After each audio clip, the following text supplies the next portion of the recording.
You're listening to The Scrimmage with Daniel Hargrove and Justin Domashevitz.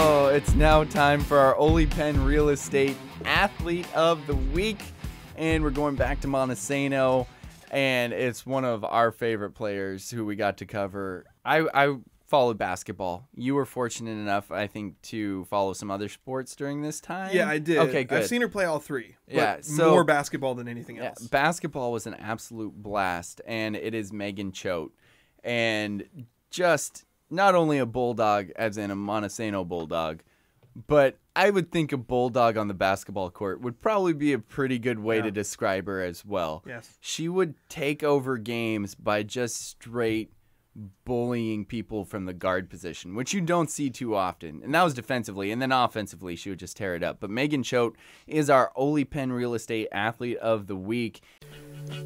The team of realtors at Ole Penn Real Estate wish you and your family good health during this stay home, stay safe time. Their team has health and safety measures in place to protect you and everyone involved in the process. If you're thinking about selling your home, now is a great time. There are more buyers than available homes.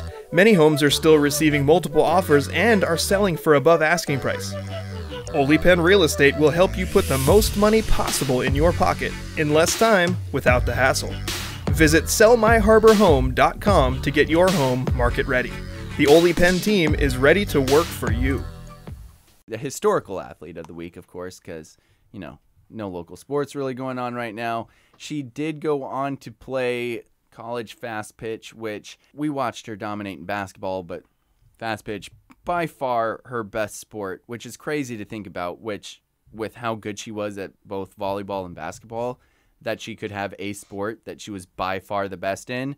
But you look at her stats in fast pitch, and it's just absolutely insane. So let's do a quick rundown before we get to some of her absolutely ludicrous high school stats, which they're just nuts, bonkers. But so they have at Toledo, they have kind of her profile set up. It doesn't have her senior season in this profile, so I'll then go to some stats that she had for her senior season. But as a freshman at Toledo, she was one of only two players to start all 54 games as an infielder. She ranks 5th all-time at Toledo and 12th in the MAC that season with 105 assists. She tied for 6th in the MAC and 2nd on the team in fielding double plays with 12. She had 17 hits, 10 RBIs, 22 total bases. She stole 5 bases on 6 attempts. She had her first collegiate home run there as a freshman against number 24 Texas. As a sophomore, she was only one of 2 players again to start all 58 games, primarily at shortstop because she's a stud. She hit .250. She had 36 hits on the year, 18 runs scored, 6 doubles, 1 triple, and 2 dingers to go along with 10 RBIs. And an on-base percentage of .333, which was the 5th best on the team. As a junior, she was in all 57 games, starting 51 as an infielder. And then her senior year, which I have to actually just run down to the stats page because they didn't have like a little bio page for her as a senior. She picked it up. Be better. Yeah, I know. She picked it up. She hit .297. She had, scroll up to the top, find this one, go all the way to the bottom. She had 15 doubles. She had 24 RBIs, 5 dingers. So excellent senior season. She was a very productive, and I think they went on a little bit of a run there. She had an excellent college career at Toledo, but her high school numbers are just stupid. Yeah, and as we mentioned, Megan was a 3-sport athlete in high school. She definitely won 2 basketball MVPs. We were able to confirm that. But in volleyball, I couldn't find like the MVP information, but I'm 99.9% sure she also won at least one volleyball MVP.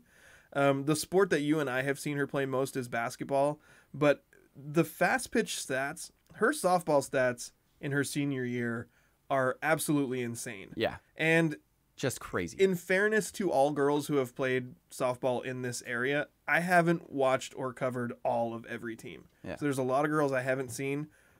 But Megan is the best fast pitch player I've ever seen. And there's been a ton of really good fast pitch around this area. Grace Harbor's fast pitch, insane. Like, you look at the state tournaments, and a lot of times it's Monty Hoquiam and Elma, like, right near the top at the state tournament. Right. And you know, Montesano has 8 state titles over the last 22 years or whatever it is. Just ridiculous. But in 2015, which was Megan's senior season, she broke school records for on-base percentage with 677. Nuts. Batting average with 674. Absolutely ridiculous.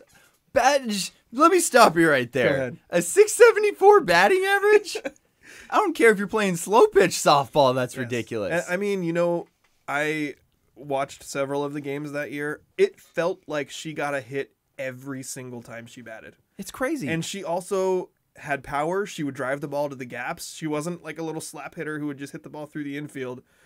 She was really good with power as well. Well, you'll get to that later. Exactly. So, as we mentioned, on-base percentage, batting average. She also broke the record for runs with 46, hits with 60, which also, according to the Montesano School District website, is a league record. She had 8 home runs, which I'm surprised people pitched to her. also, according to the Montesano School District website, is a league record. And she also had, she broke the school record for RBIs with 52. Jeez. So I'm telling you, man, like if there was a close game, and they won the state title that year. Yeah. If there was a close Only game, fitting. It felt like, okay, just get to Megan. You get to number 8. Megan's was a story through high school where her teams were really good.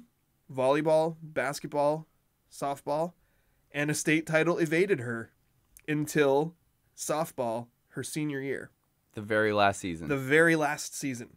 I felt so good for her to be able to get the state title that year. Also, in addition to just how dominant she was in sports and how much fun we had watching her play, she had a really, really fun personality. And she was a fun person to do post-game basketball interviews with as well. She was an absolute blast. And I mentioned that she was like a bulldog on the basketball court. Yeah. Those were some fun basketball teams. Yeah. And that was a killer team. Yeah. With Megan Choate and Jordan Spradlin, probably one of those teams that ran up against either Linden Kings Christian. or Linden Christian. And it was really frustrating because it's like, this game shouldn't be happening not at the state tournament. Well documented, we hate Linden Christian. Seriously, she was so much fun to watch because the amount of aggression that she brought. Yeah. And we've seen some players play similarly, and I think they're usually our favorite players. Yeah. And I wish I would have gotten a chance to watch her play fast pitch because watching a dominant shortstop is so much fun to me. Oh, yeah. That was the other thing. Did we mention how good she was on defense? I never saw her play. I'm just assuming she was insane. She was really good. She was a really good shortstop. That's all you have to say. Come on, elaborate a little bit. She made a lot of plays, caught and fielded almost every ball, and also threw really well. Yeah, so there you go. So half of that time I was stalling because I was trying to find the bracket from that year. 2015, right, was their senior year? Yep. So Montesano beat Sultan 10-0 to open the tournament. Then they beat Lakeside just 2-1. Mm-hmm. That's a crazy game. Then they beat Seattle Christian 10-1. Mm-hmm. And then kind of what everybody was looking for as soon as that bracket came out, Monty was on one side, Hoquiam was on the other, and they were two dominant teams. And I've talked to girls from Monty that were like, yeah, as soon as we saw Hoquiam on the other side of the bracket, we're like, all right, it's going to be Monty Hoquiam in the title game. Yeah. And it was, and Monty got the win 7-1 in that game. And that was a crazy good Hoquiam team as well. They had a really good pitcher. I mean, you have to at that point. But I'm pretty sure Hoquiam beat Monty in the district title game that year.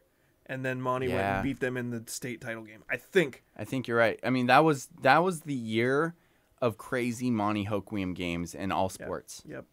Where we were just looking at it like, how many of these games are going to come down to the wire and also be in regionals, state? I think that was the year that baseball Hoquiam won, because I think that was the year that Hoquiam took second at state in baseball, maybe? Sounds right.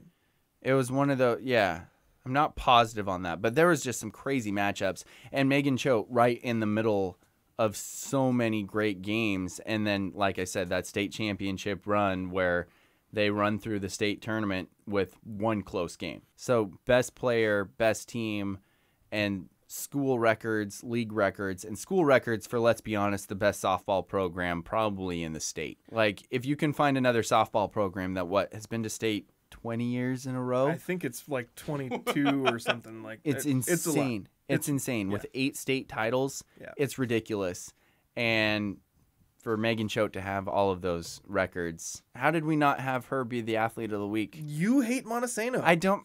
We've done plenty of Montesano people. This is 2 in a row, actually. But, I mean, it's just crazy. I'm sorry I waited so long. She could be up there as, like, we've seen lists of greatest Grace Harbor athletes. For high school production, she has to be up there. Yeah. I mean, a 670, what was it, 674 batting average? Batting average, yeah. Absolutely ridiculous. Anyway, I'm going to stop just blubbering about how amazing those numbers are. Megan Choate, our Ole Penn Real Estate Athlete of the Week.